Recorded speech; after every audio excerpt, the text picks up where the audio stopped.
Hello बच्चों, let's read this question. The question say that right the structural formula of chloroethane. बच्चों, chloroethane का structural formula लिखना है। तो सबसे पहले समझेंगे की कॉन्सेप्ट। की कॉन्सेप्ट होगा स्ट्रक्चरल फार्मूला। तो सबसे पहले क्लोरोइथेन का मॉलिक्यूलर फार्मूला लिखेंगे बच्चों। क्लोरोइथेन का मॉलिक्यूलर फार्मूला होता है C2H5Cl। तो अब इसका स्ट्रक्चरल फार्मूला लिखना है। तो सबसे पहले कार्बन लिखेंगे, कार्बन का एटॉमिक नंबर, इलेक्ट्रॉनिक कॉन्फ़िगरेशन लिखेंगे 2 और 4 होगा। फिर क्लोरीन लिखेंगे, क्लोरीन का एटॉमिक नंबर होता है बच्चों यहाँ पर 17। इस तरीके से क्लोरीन का एटॉमिक नंबर होता है। तो अब क्लोरीन का इलेक्ट्रॉनिक कॉन्फ़िगरेशन लिखेंगे। तो यहाँ पर कितना होगा बच्चों 2 8 7। इस तरीके से इलेक्ट्रॉनिक कॉन्फ़िगरेशन होता है। तो अब हाइड्रोजन का भी लिख लेंगे। तो हाइड्रोजन का एटॉमिक नंबर 1 होता है, इलेक्ट्रॉनिक कॉन्फ़िगरेशन केवल 1 होता है। तो इस केस में यहाँ पे क्या करेंगे, अब इनका स्ट्रक्चर बनाएंगे।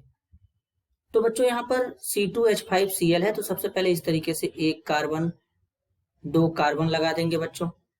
हाइड्रोजन है, एक हाइड्रोजन यहाँ पे, दूसरा हाइड्रोजन यहाँ पे, तीसरा हाइड्रोजन यहाँ पे लगा देंगे बच्चों। चौथा हाइड्रोजन यहाँ पे, पांचवा हाइड्रोजन यहाँ पे और एक क्लोरीन यहाँ पे लगा लेंगे। अब इनके इलेक्ट्रॉन के बारे में बात करेंगे। हाइड्रोजन के पास कितना इलेक्ट्रॉन है बच्चों, केवल एक इलेक्ट्रॉन है। तो इस तरीके से हाइड्रोजन एक इलेक्ट्रॉन अपना यहाँ रखेगा और हाइड्रोजन एक ही इलेक्ट्रॉन शेयर कर पाता है बच्चों। और इलेक्ट्रॉनों के शेयरिंग से जो बॉन्ड बनता है वो कोवैलेंट बॉन्ड होता है। कार्बन के पास कितना है वैलेंस शेल में बच्चों, 4 है। क्लोरीन के पास 7 है, हाइड्रोजन के पास 1 है। तो इस तरीके से अब यहाँ पे क्या होगा, जरा बात को समझेंगे। तो कार्बन अपना कितना इलेक्ट्रॉन शेयर करेगा, 4। तो इस तरीके से एक अपना यहाँ पे, दूसरा अपना यहाँ पे, तीसरा अपना यहाँ पे, चौथा अपना यहाँ पे। तो ये वाला भी कार्बन 4 रखेगा, 1 2 3 4 यहाँ पे रखेगा। अब बचा क्लोरीन। तो क्लोरीन के पास तो 7 इलेक्ट्रॉन है बच्चों, यहाँ पे दिख भी रहा है। तो 7 इलेक्ट्रॉन है। तो इसको अपना ऑक्टेट कंप्लीट करने के लिए कितना चाहिए, 1 इलेक्ट्रॉन चाहिए।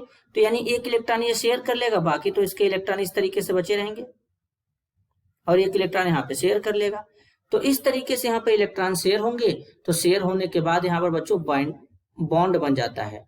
तो इस तरीके से यहाँ इलेक्ट्रॉन शेयर होगा, यहाँ भी इस तरीके से, यहाँ भी इस तरीके से। हाइड्रोजन का भी यहाँ पे इस तरीके से 2 हो जाएगा, इस हाइड्रोजन का भी हो जाएगा, इस हाइड्रोजन का भी हो जाएगा। अब बचा कार्बन।